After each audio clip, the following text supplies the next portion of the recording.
Thank you, Mr. President.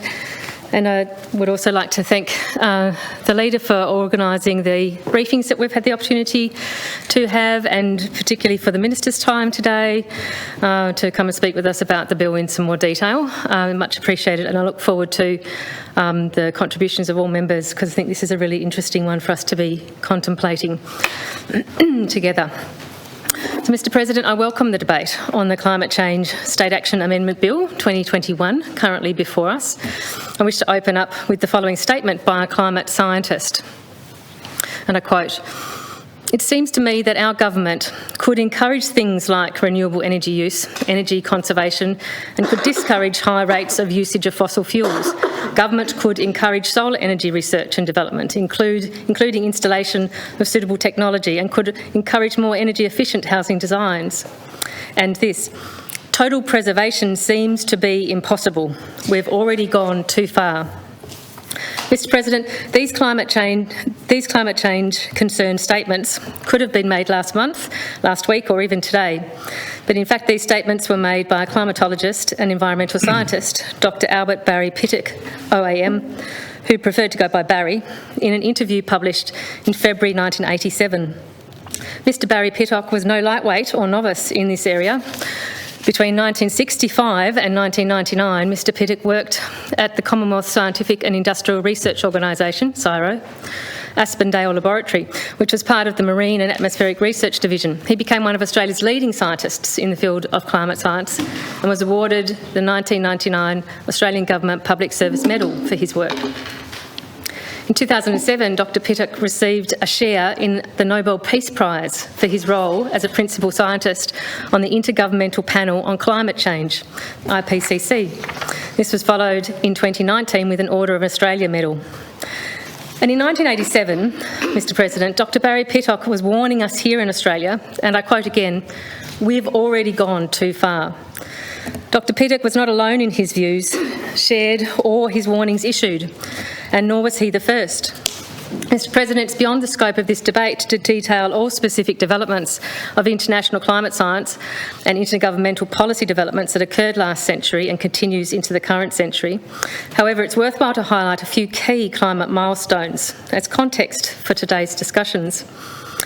In a paper summarising the history of climate activities and research, John Zillman, former chairman of the International Organising Committee for World Climate Conference 3, former president of the World Meteorological Organisation, the WMO, and former president of the International Council of Academies of Engineering and Technological Sciences, identified the origin of climate change science as emerging from the post-World War II combined scientific, technological and geopolitical developments in the 1950s. Zillman's chronology details that by the late 1960s, scientific concern was beginning to mount that human activities could in fact already be starting to impact on the Earth's climate at global scales. The 1970s saw a range of high-level scientific studies undertaken, with results prompting the planning by the World Meteorological Organisation for an interagency world climate programme, and also triggering the WMO decision to convene the historic First World Climate Conference of February 1979 in Geneva. This historic 1979 conference was co-hosted by the WMO in collaboration with the United Nations Educational, Scientific and Cultural Organisation, UNESCO, the Food and Agricultural Organisation of the United Nations, the World Health Organisation and the United Nations Environmental Programme, ICSU and other scientific partners, and as a world conference of experts on climate and mankind.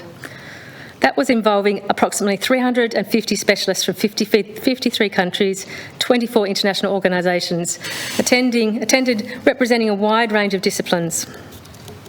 Another first, a World Climate Change Conference declaration was issued at the conclusion of this gathering, which was an appeal to all nations. It was this: to strongly support the proposed World Climate Programme and suggested immediate strategies to assist countries to make better use of climate information in planning for social and economic development. In October 1985, another international climate conference was held in Villac, Austria. The primary focus of this gathering, known as the Villac Conference, was to assess the status of climate change knowledge at the time. It was attended by scientists from 29 countries who produced a highly influential statement foreshadowing temperature rises in the first half of the 21st century, greater than in any in human history.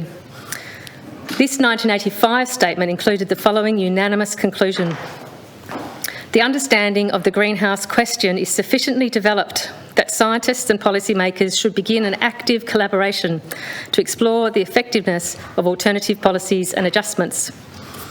1985. November 1988 saw the first session of the WMO-UNEP Intergovernmental Panel on Climate Change, the IPCC, an entity which now most policymakers are aware of, Mr President, in fact many community members are aware of, was held in Geneva, which eventually resulted in the first IPCC assessment report in August 1990. Reports which continue to be produced over the next 30 years, with the next one currently in preparation. Additional to the IPCC work in the 1990s, we saw the International Nations Framework Convention on Climate Change, established as the main global forum for climate change negotiations. The UNFCCC was adopted in 1992 at the Rio Earth Summit, entered into force in March 1994, binding most nations to avoid dangerous climate change. Then we saw the 1997 Kyoto Principle, which sought to translate the Earth Summit's resolution into action. But by the time major nation states came on board, such as the USA, in 2005, climate events had largely overtaken it, with most global aspiration and hopes turning to the 2015 Paris Accord. People are now probably familiar, Mr President, with the reference to the annual UNFCCC Conference of the Parties, known as the COP, the first of which was held in Berlin in 1995. The most recent meeting was the Glasgow COP26, held last year. November this year will see the 27th COP held in Egypt. 27 annual global climate summits, Mr President, yet the seas keep rising. Mr President, the point of that very quick overview of some key milestones in the global climate change scientific and policy community's history is to highlight that we have known about the very real risk of and threat posed by climate change for the last 50 to 60 years. The other pertinent points to note are the fact that these early warnings were issued to policymakers with urgency at the time, and also that a broad range of sectors were involved all those decades ago, from agriculture to medicine, from sociology to economics. More on that later, Mr President, but for the moment it's significant to note not only what was known all those decades ago, but also who knew all those decades ago. It's 43 years since the inaugural World Climate Change Conference and Declaration. It's 37 years since the 1985 Villac Agreement, and 35 years since Dr. Pittock warned us we've already gone too far. And in the meantime, the climate scientists' warnings get more and more dire, with increasingly urgent calls for action issued, culminating in a statement issued on the 28th of February this year, upon the release of the latest Intergovernmental Panel on Climate Change, IPCC, report, in which the IPCC Chair, Ho Song Lee, said, and I quote, "This report is a dire warning about the consequences of inaction. It recognises the interdependence of climate, biodiversity and people, and integrates natural, social and economic sciences more strongly than earlier IPCC assessments. It emphasises the urgency of immediate and more ambitious action to address climate risk. Half measures are no longer an option." Mr President, it's now broadly recognised that this is not some esoteric scaremongering fringe issue, that instead climate change is the greatest and most pressing public policy challenge facing us globally, nationally and locally. And I would add, technologically, socially and economically. Which brings us to this bill, Mr President. And just as an aside, Mr President, given the recognised gravity and urgency of the climate change challenge facing us, I recognise the tension between the impetus to pass this overdue bill swiftly versus the impetus to take the time necessary to ensure we seize this opportunity to amend and refine the current Principal Act, which, to be frank, barely qualifies as a gutted half shell of an act, to make it as effective as possible on behalf of the Tasmanian community and our unique biodiversity heritage.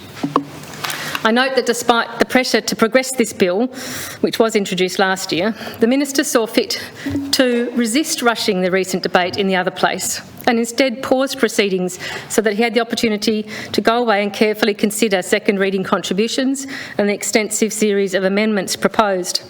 I commend that effort to review and consider matters raised, and I hope that this place will also be encouraged to take the time necessary to debate and consider matters thoroughly as well without being rushed.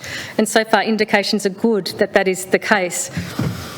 So that was a polite heads up, Mr President, that my contribution on the second reading may be a little lengthy, you may be surprised to hear, for which I'm unapologetic, because I point to the Minister's example of careful, thoughtful thoroughness.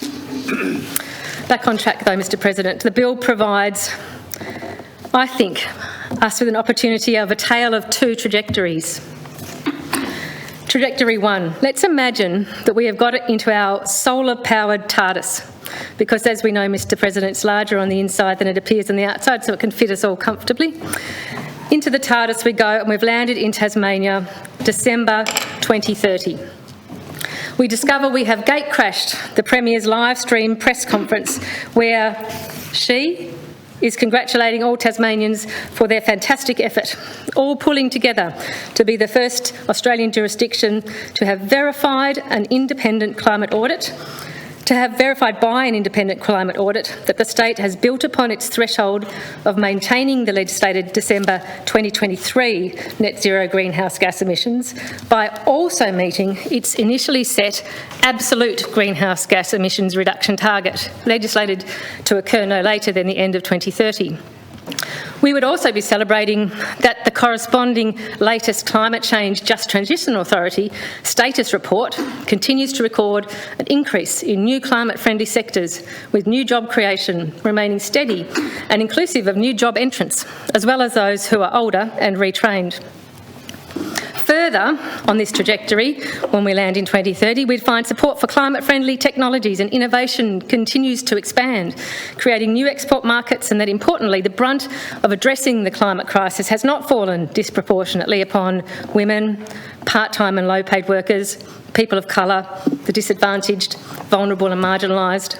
Unlike the experience of the COVID pandemic that now features in our school history lessons. On this trajectory, in 2030, the Just Transition Authority also maps the cost of living improvements created by addressing former brittle and vulnerable food security routes. Hopefully that means no more $13 iceberg lettuces for Tasmania, Mr President. Cost of living efforts include strong planning and construction codes requiring affordable new and retrofit housing to be 8-star energy rated, with urban green canopy and water sensitive designs, improving both biodiversity and people's health and mental wellbeing. The latest independent State of the Environment report also details improvements in key indicators detailing the health of our natural environment, water quality and biodiversity. Significantly on this trajectory, there appears to have been a halt to any further biodiversity lost. Well, there are cheers and much clinking of keep cups in celebration on the electric buses and the green hydrogen-powered ferries crossing the Derwent. However, Mr President, the Premier warns that while it's been hard work to achieve the verified legislated absolute greenhouse gas emissions reduction target by the 2030 deadline, it will continue to take hard work to retain that status. But for the moment, a collective pat on the back has been earned. However, this is not a climate utopia that we're imagining here, or anything as simplistic as that. There will always be, in this trajectory, unease and uncertainty regarding the impacts and ramifications of other jurisdictions, state or global, who have not managed to meet the emissions reduction commitments. But this Tasmania that we're imagining is about to step into the 2030s with as robust and rigorous climate change action plans detailing adaptation and resilience building capacity, and which is supported by all political parties and, just as importantly, is implemented in a transparent manner and accountable to Parliament. It reflects input from those with relevant expertise and experience across the community. Tasmanians from all walks of life, whether captains of industry, to workers transitioning to new climate-friendly sectors, to local Tasmanian Aboriginal representatives, climate scientists, ecologists, health practitioners, and children and young people can see not only how their concerns are addressed, but also identify where and how their direct input was incorporated. Of course, in this scenario we're imagining there remain dissenting voices. However, they know that within the next 3 years, they will have an opportunity to raise their concerns and propose alternatives via the legislated climate change risk assessment processes, updated action plans, or through the broad community representation of the Advisory Council, as well as via the ongoing work of the Parliamentary Joint House Standing Committee on Climate Change. In this Trajectory 1, Tasmania, if you want to be Trajectory 1 Tasmania, if you want to be an active participant in shaping Tasmania's climate change prevention, adaptation and resilience action plans, you're welcome to do so via a variety of avenues.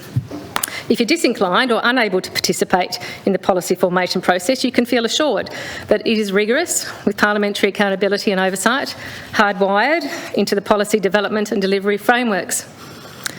This 2030's future is characterised by social equity and inclusion, just transitions incorporated into action plans, fostering equity and innovation, adherence to precautionary principles to minimise creating biodiversity risk and loss that then require expensive and extensive diversion of finite resources and efforts to create technological fixes, and a commitment to rigorous independent oversight and parliamentary accountability. That's Trajectory 1, Mr President.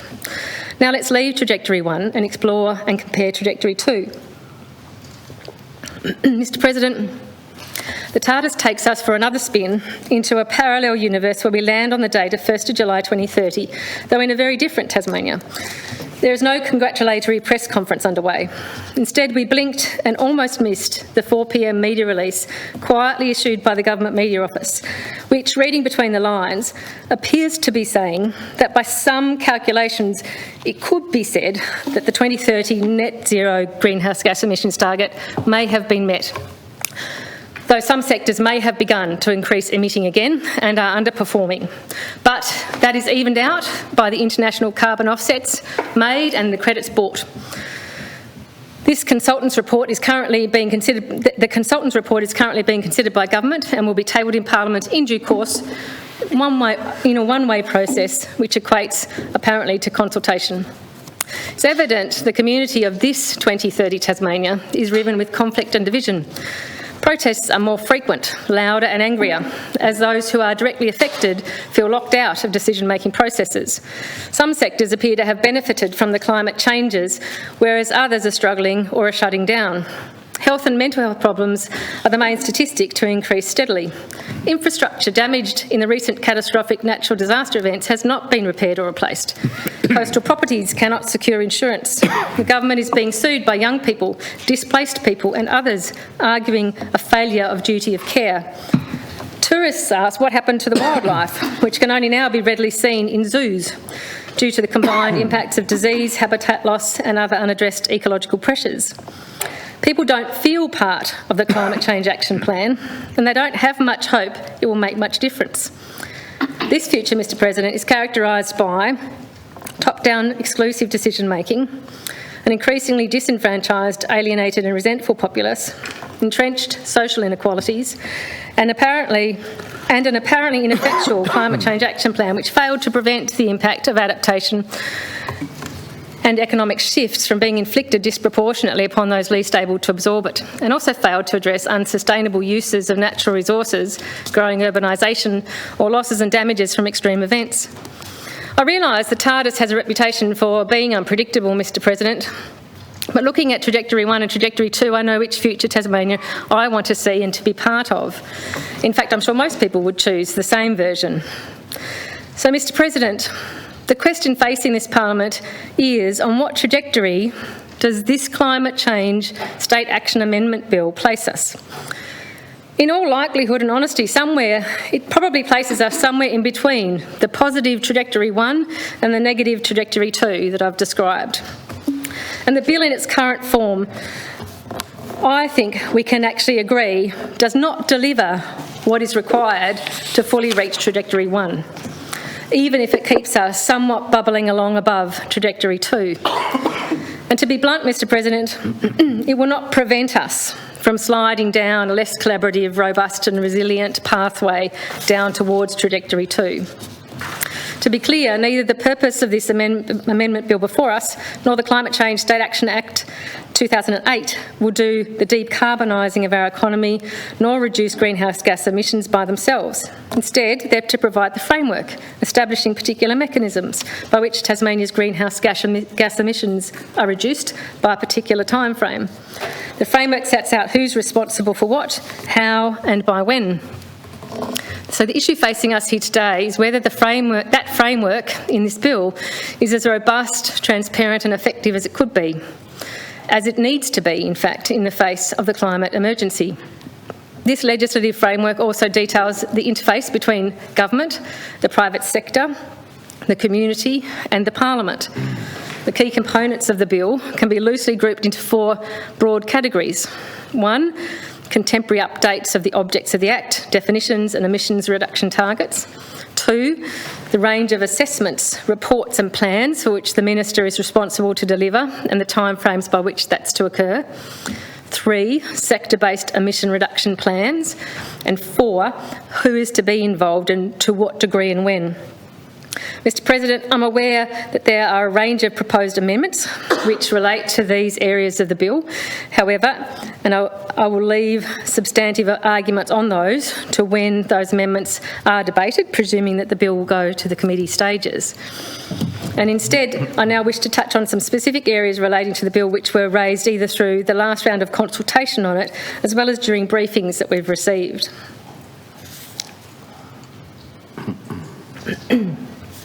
Mr President, one of the key characteristics which propels the climate change crisis into the realm of the key public policy challenges into the realm of being a key public policy challenge of our time is its intergenerational reach and implications. Decisions made now will impact upon and determine the future of our children and grandchildren and their children's children. Actions taken now, or potentially those we fail to take, will pose dramatic ramifications for those coming after us. We all know this. It's been pointed out emphatically by regular mass school walkouts held around the globe, by the collectives of young people taking court action against governments, even in this country. Days prior to the 2021 Glasgow COP26, another UN conference was held, the 16th United Nations Climate Change Conference of Youth, known as the COY, the COY 16. I'm not sure if it's abbreviated that way, but I'll do so. This conference focused on capacity building and policy training in order to prepare young people for their participation at COP and their life as local and international climate activists and advocates. The COY 16 culminated in the Global Youth Position Statement, representing the views of over 40,000 young people worldwide. This statement opens with the following, and I'll quote from it. Our overarching demand that unifies all themes is that the youth should be actively and meaningfully included in all decision-making processes concerning climate change, governance and implementation. We call for these policy demands to be integrated into national and international agendas and commitments. We demand an intersectional approach to youth inclusion in environmental governance, acknowledging that the climate crisis affects some communities and social groups disproportionately, and recognising that the climate crisis is a broader socio-political crisis that necessitates systemic and radical action. Mr President, in Tasmania, we heard from the Commissioner for Children and Young People, who reiterated the global COY statement sentiment and stated clearly that not only are young Tasmanians very aware of climate change, they also wish to be actively and meaningfully included in the state's response. Rather than attempt to speak for Tasmania's young people, I went out and spoke to some, inviting them to write down in their own words to allow their perspective to be included in this debate firsthand, from the horse's mouth, as it were. And the following 2 Tasmanian young people have given me permission to read out their perspectives as part of this debate. The first statement that I wish to share with the Chamber is the following, and it's by Ali Barry, who's currently undertaking grade 12 at Hobart College. This is what Ali says. In the year 2020, the Australian Bureau of Statistics estimated that 12% of the Australian population was made up of young people aged 15 to 24. That's 3.2 million people whose future lies in the hands of today's politicians and decision makers. 3.2 million people with no formal involvement or consultation outside of their vote and recommendations. As one of these young people, I find our voices are often left unheard and our future compromised by politicians who don't seek to understand or represent us and do not consider the impacts that decisions made today have on our future and the life ahead of us. This is absurd. It is critical to allow us to have a say on issues that involve us. If the bill fails to do so adequately, this shows young people and other members of the community that our voices aren't valued and appreciated, and that the decisions made for our future on our behalf aren't taking our wants and opinions into consideration. This is hurtful, scary, and isolating. I want to say in my own future, I want to say in decisions that will affect me, and I want people to listen. Mr. President, that was Ali's request to us all here today. The second statement that I'd like to share was provided by Kuba Meikle, who is 17 years old and lives in Launceston. And this was his message.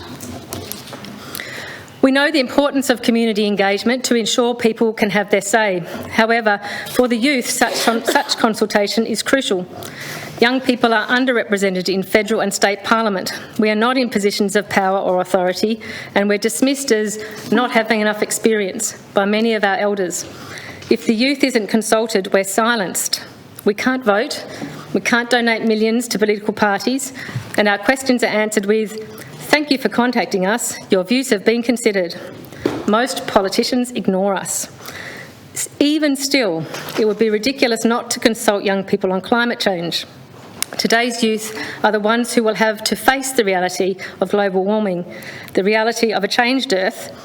For over 40 years, politicians have ignored the climate science. They've given the green light to fossil fuels and forest logging, shifting the blame to meaningless carbon footprints.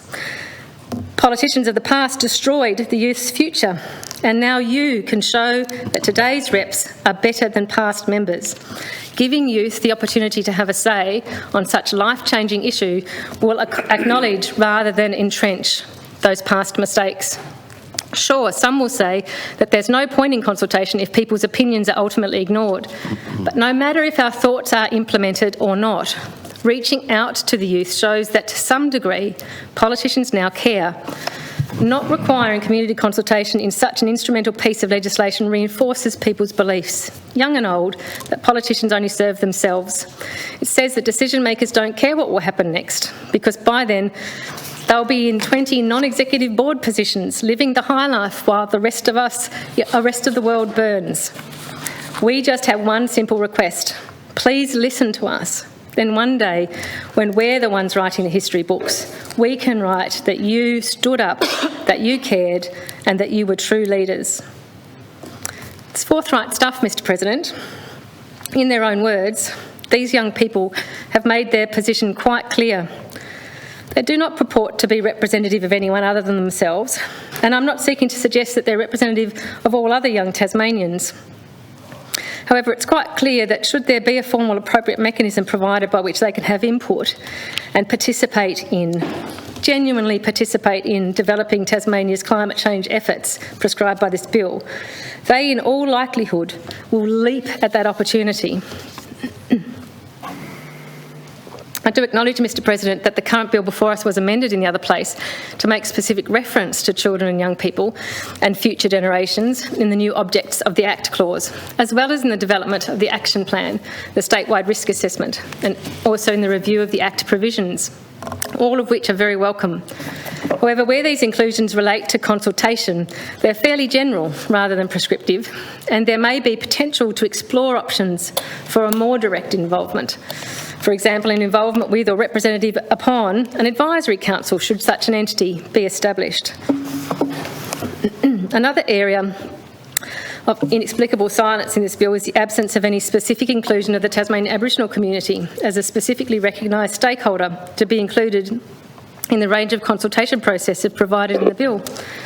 I really do not understand this omission, Mr President. It's undisputed that for Australian and Tasmanian Aboriginal peoples, land is intrinsically entwined with culture. Climate change impacts, industrial development, and environmental degradation can all impact upon the ability of Aboriginal communities to remain connected to country, to protect their heritage and maintain culture. As an Aboriginal academic based at the ANU stated in an article recently, and I quote, "As people uniquely impacted by and with demonstrable knowledge and practices to mitigate against climate change, Indigenous peoples must be at the table in all climate change talks. Cannot allow climate change mitigation and adaptation to become another colonial process of dispossession and disempowerment. Excluding our voices will inevitably mean opportunities will pass us by or negatively impact us, even when we're expected to contribute our knowledge and skills to support larger climate mitigation and adaptation efforts." That's the end of the quote. These are unique skills and knowledge and also unique impacts.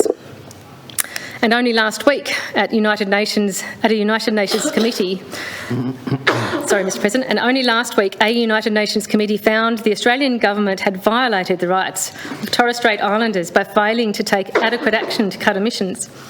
The committee stated the Australian government should pay compensation and to also, I quote, "engage in meaningful consultations to assess their needs and take measures to secure their community's safe existence." A call which I think the Tasmanian government could also heed. Apparently, in an attempt to justify the omission of the Tasmanian Aboriginal community from the list of those detailed to be included in consultation processes, it was argued that the government did not receive any submission from the Tasmanian Aboriginal representative during the consultation period on this bill. The inference being, I take it, that if this community were interested, they would have made a submission, and given they were apparently not interested to do so, then ipso facto, they do not want to be included in climate change policy development discussions here on in. I hope this was not the argument relied upon, inference or otherwise.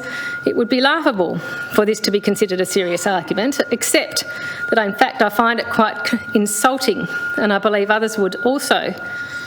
I refer back to what that United Nations committee suggested to the Australian government that it do, which was this: engage in meaningful consultations to assess their needs and take measures to secure their community's safe existence. I think the key question, Mr President, for any government would be, if Tasmanian Aboriginal community members have not participated in a consultation exercise that you have undertaken, perhaps you have to ask yourself how you failed in that consultation process and what more or differently you needed to do in order to meaningfully consult with that community.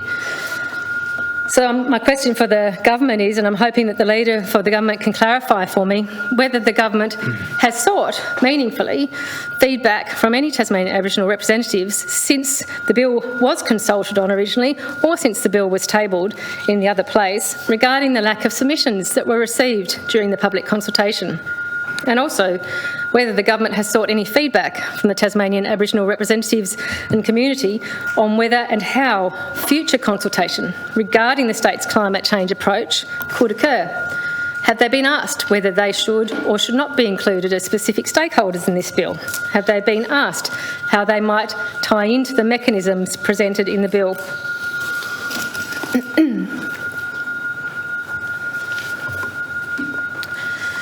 Mr President, I want to briefly discuss tipping points. A tipping point is defined as a small intervention that leads to major long-term consequences which are hard to reverse. During debate in the other place, the Minister refers to 2030 as the climate tipping point, hence the bill seeking to amend the net zero emissions target deadline to 2030.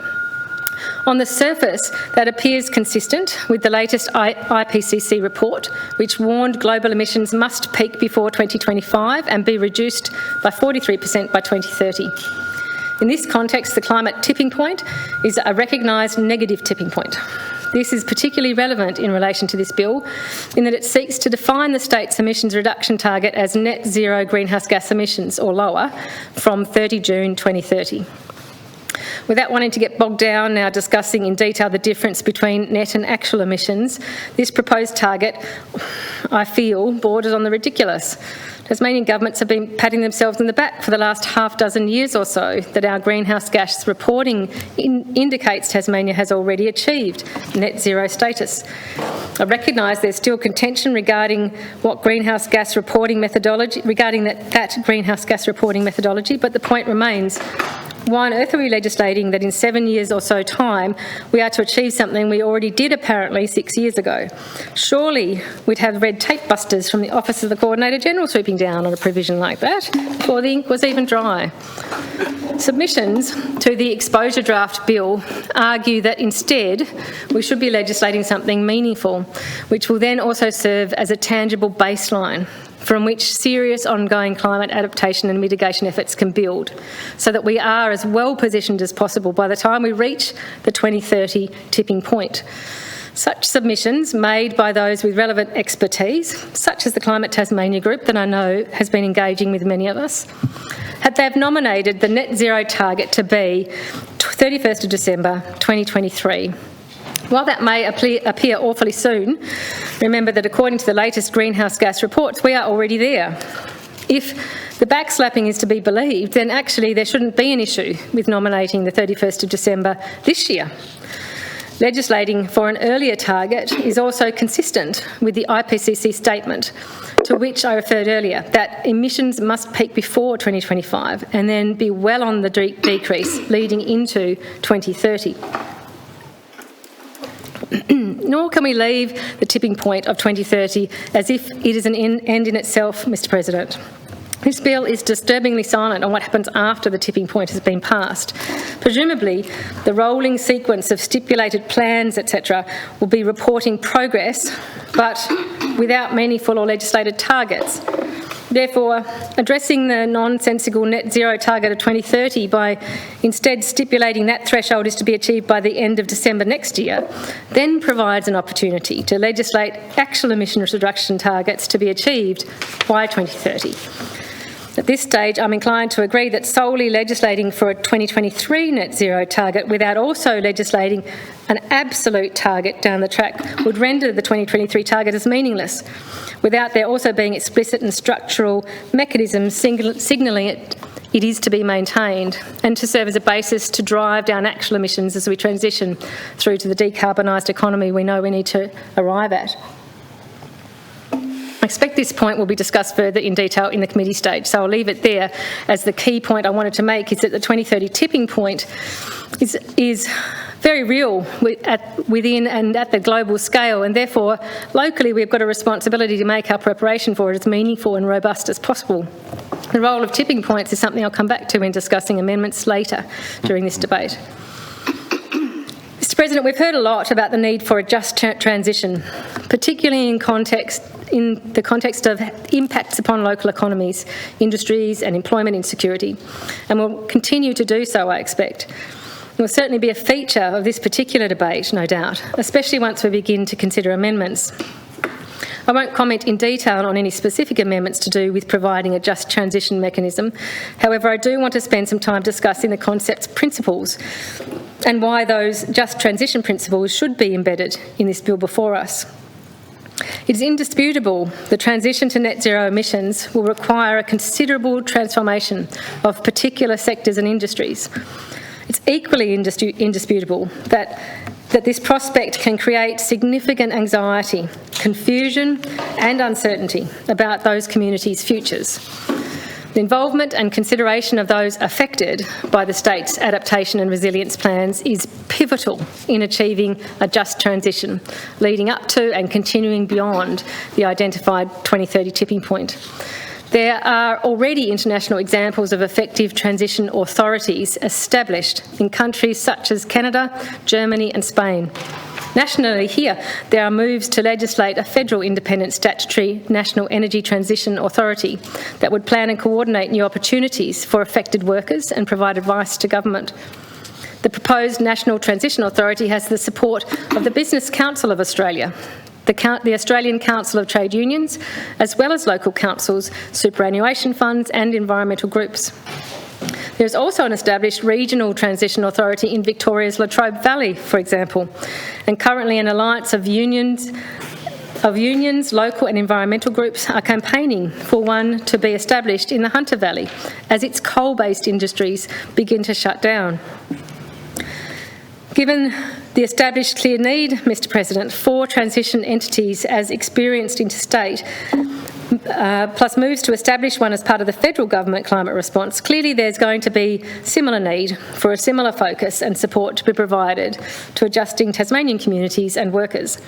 We may not have such a coal-reliant economy as some of the examples that I mentioned, but transition shocks will still be felt. Investing in a formal mechanism by which to secure a just transition as we move towards a decarbonised economy is essential. To not address this now, while debating this amendment bill, would be a wasted opportunity, to say the least, because it does also risk, of course, leaving Tasmanians out of step with our national counterparts. This current bill should provide an opportunity, a vehicle by which this Parliament recognises the need for and provides an integrated and holistic approach delivering a just transition strategy. I look forward to a more thorough and detailed debate on the merits of a just transition mechanism and what it may look like when we get, and if we get, to the committee stage.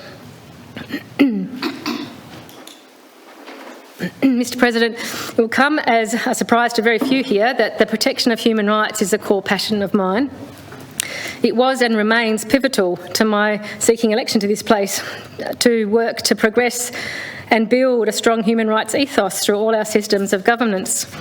The climate change crisis is a human rights issue. On July 28 this year, the United Nations General Assembly voted overwhelmingly to declare the ability to live in a clean, healthy and sustainable environment a universal human right.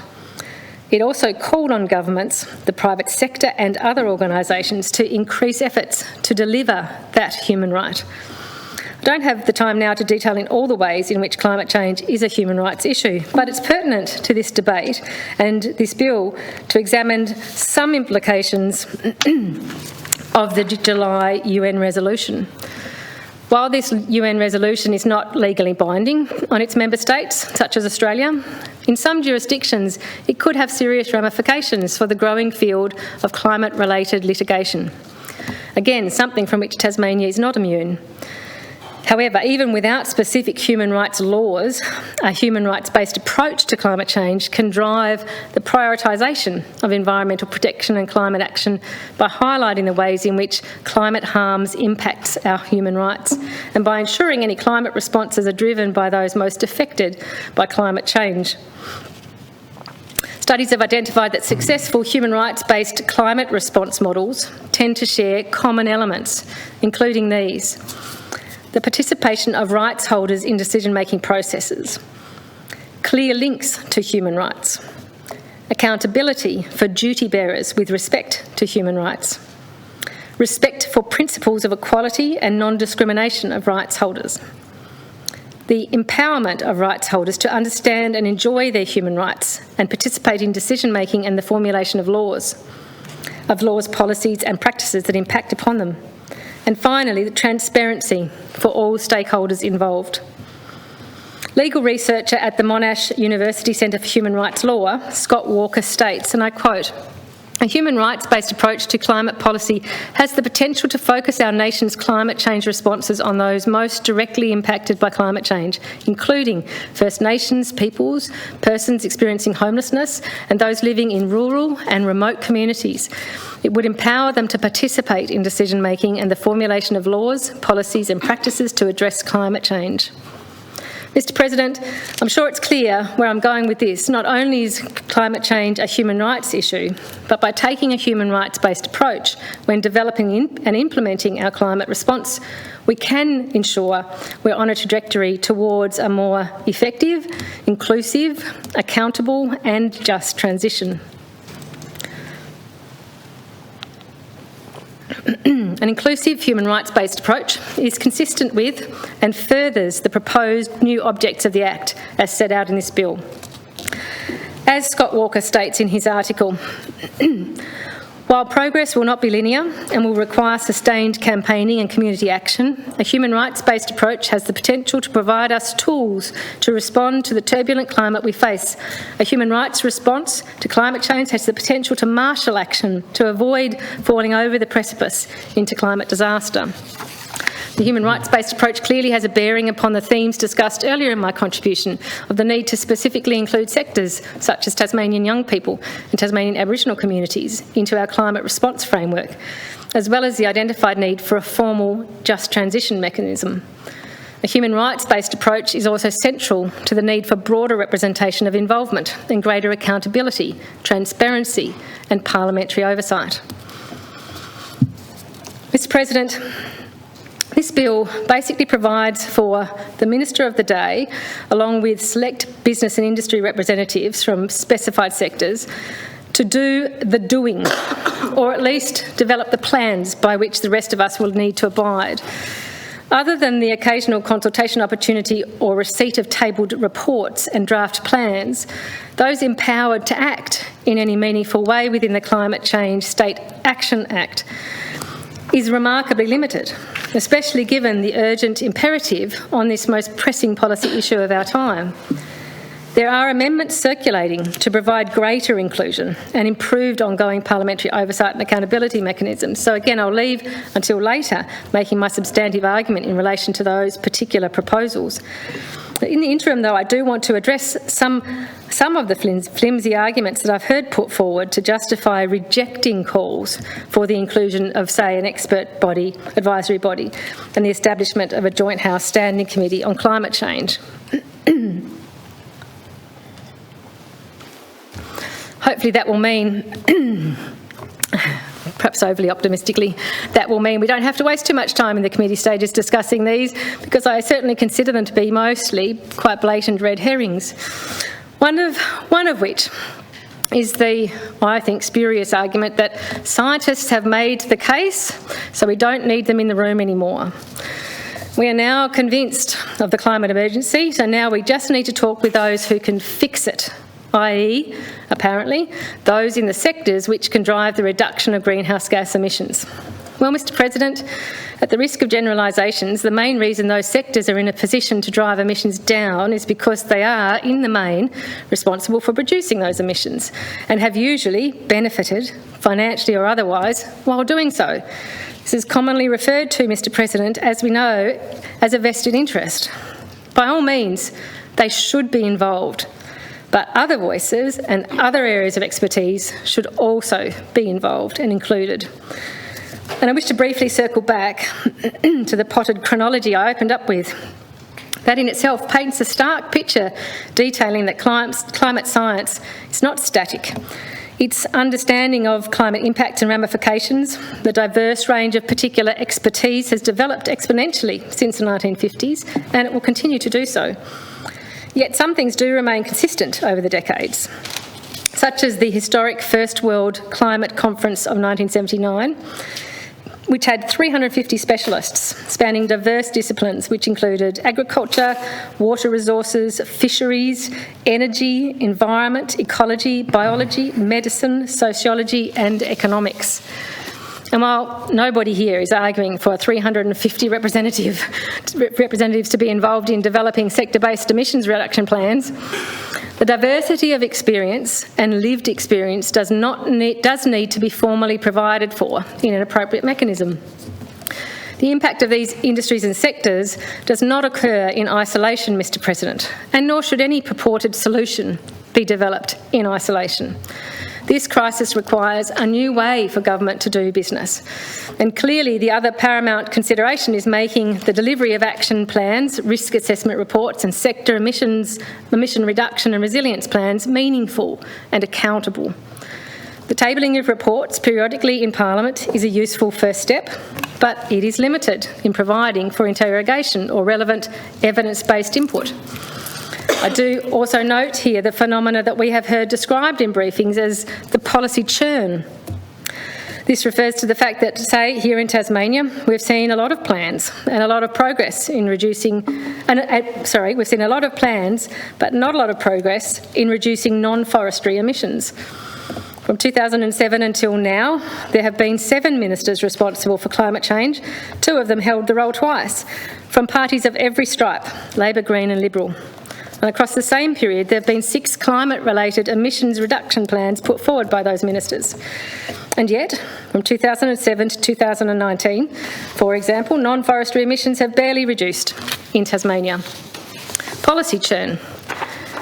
Now, it's interesting, we've heard the Minister make the argument to us just today that apparently that's because those were produced just by consulting with the scientists about the problem, and we haven't then engaged with the industries themselves, who will be the ones, apparently, according to the Minister, to fix the problem. Well, that's interesting. It's his government who's been responsible for that for the last 8 or so years, and probably quite a number of those reports, if not 4 or 5 of the ministers. So I'm glad that maybe they're pivoting to something they feel might work better. But in the meantime, I'm not sure that he's being somewhat disingenuous, I think, in attributing a lack of progress purely to the absence of industry from those plans. I also think it's probably felt quite virtuous in the past to produce lovely looking glossy plans. There's certainly plenty of busy work in it. But I think the thing that was missing, perhaps alongside the presence of engagement with industry, the thing that was missing was rigorous accountability, specified targets and accountability around them, ambitious oversight, ambitious and appropriate expectations from the community incorporated into those plans. And I think without that kind of rigorous accountability, we risk a continued lack of progress. The longer that continues, the more exponentially we see damages and costs rise for all of us in the community, and particularly for those most vulnerable. Now, I'm very interested to see, perhaps the Minister and I are both somewhat right, but the bill as it stands now incorporates the Minister's view of what's needed, engagement with industry. It doesn't incorporate sufficiently what I believe is needed, and that's that rigorous, much more rigorous accountability. I'd like us to put both those things in there and see if we can use both our ideas of what's needed to work going forward. Why not do everything we can, pull every lever we can? So, Mr. President, how do we ensure that action and real progress are made beyond producing plans? We need to find ways that hold people to account, hold governments, hold sectors, hold the community, for us to hold each other to account.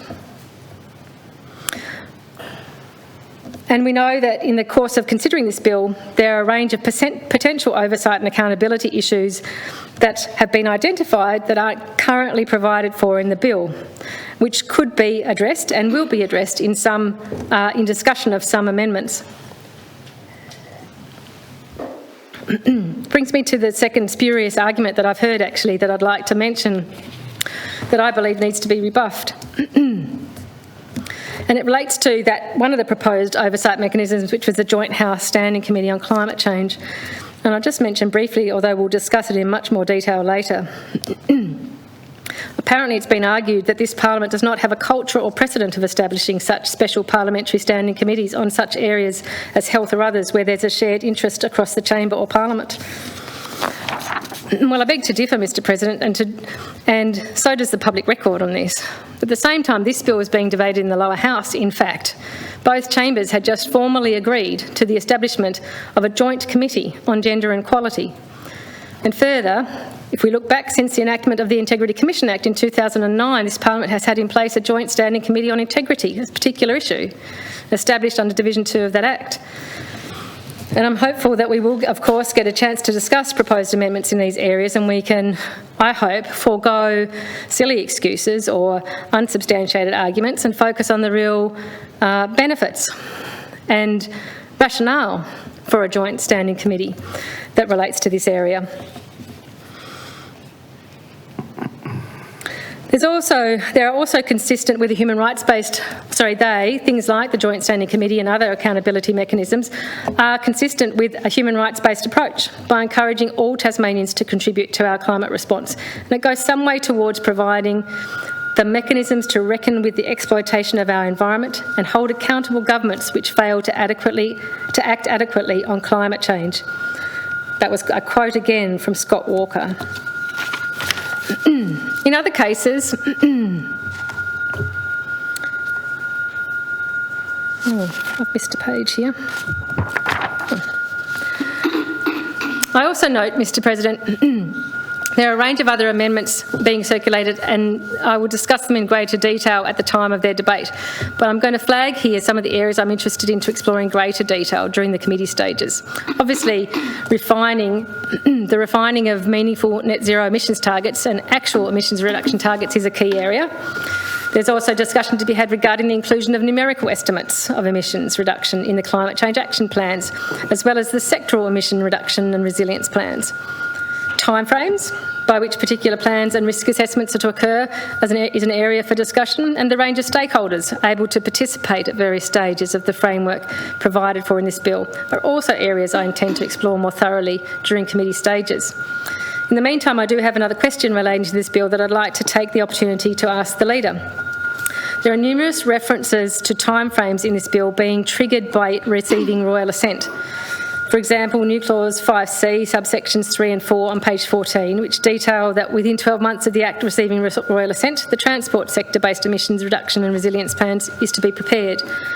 Whereas for other sectors, that they have until 24 months of the day on which the Act receives royal assent. In other cases, such as new clause 5B, statewide climate change risk assessment on page 12 of the bill, subsection 1 requires the Minister to prepare a statewide climate change risk assessment within 2 years after the commencement of this Act.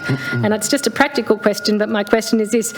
Leader, could you clarify perhaps for me that it's the government's intent that all sections of the final bill will commence at the same time the final Act receives royal assent?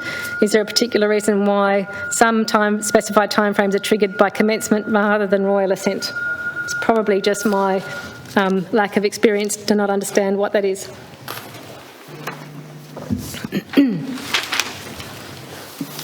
To conclude, Mr. President, following the positive tipping point sparked by Greta Thunberg and the global young people's movement demanding decision makers act on climate change, the European Parliament voted in 2019 to declare a climate emergency, with speakers attributing their decision to support this to Greta and that youth movement. Others followed suit, including Pope Francis, who declared a climate emergency in June 2019. And in November that year, the Oxford Dictionaries declared the term climate emergency word of the year. However, as members may recall, the first governmental declaration of a climate emergency in the world was made by the City of Darebin in Melbourne, which declared a climate emergency on the 5th of December 2016. A recent estimate has put the global number of jurisdictions who have since declared a climate emergency as of September 2022 at 2,274 jurisdictions, which just demonstrates how instrumental catalysts can originate from all walks of life, from all tiny corners of the globe. Such instrumental catalysts could originate in proposed independent expert advisory bodies, in just transition mechanisms, and also from those even appearing before parliamentary committee hearings. The Minister has declared he considers 2030 our tipping point, in line with the IPCC's projections. The intent of this bill, it is argued, is to establish frameworks by which the new to-be-mandated net zero greenhouse gas emissions target is reached by the mid-2030 tipping point. That there are regular reports on progress, with sectors of the community consulted to some degree at specific steps along the way. As mentioned earlier, Mr. President, there's a strong argument that we need to have moved beyond net zero emissions by the time we reach 2030 if we're to have embarked on a sustainable and inclusive trajectory towards transition to a low emissions future, as mentioned in the proposed new objects of the Act. What will be apparent as we draw closer to the 2030 tipping point, and when we look back on it in future decades, is whether the framework we're debating here today made the type of intervention resulting in long-term and hard-to-reverse consequences that benefit a few, such as those represented by mobilised capital that left people behind, entrenching divisions and leaving avoidable gaps and missed opportunities to protect our unique natural environment. Or did the tipping point mark a milestone in our drive to develop a positive synergy between achieving actual emission reduction targets and building a genuinely just transition that was inclusive, equitable, innovative, resilient, accountable and transparent. Whether the state's climate change action plan is a living document, open to being regularly fine-tuned, detailing a pathway that people can see and feel confident in, rather than feel alienated and resentful towards. Mr President, in my opinion, the suite of amendments flagged that touch on the areas I've discussed here in my contribution are consistent with the intent of this bill. To intervene in our greenhouse gas impacting activities in a manner which sets Tasmania on a trajectory where the irreversible long-term consequences of that intervention respects universal human rights while building a stronger, healthier, resilient and more equitable society, and also protecting our natural environment for future generations. And that will be the baseline criteria by which I will evaluate any amendments debated in the committee stage. Which trajectory to and beyond the 2030 tipping point will they reinforce? Will amendments, as I consider each of them, will they put Tasmania onto the positive trajectory of climate change mitigation and adaptation in an effective and coherent and just way? If so, they are arguably consistent with the new objects of the Act as detailed in the bill. Mr President, the harsh reality is we have barely 8 years before the 2030 tipping point. We are already on a trajectory of some sort. It's whether we can wrench back some degree of control to use that trajectory to fashion the sustainable future for the Tasmania we want.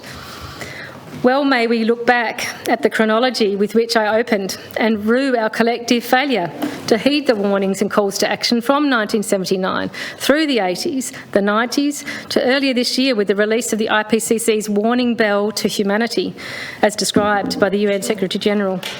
But let's ensure we take whatever opportunity is available to us now to ensure that in future decades, Tasmanians have little need to look back and rue any current unheeded warnings or calls to action as we consider this bill.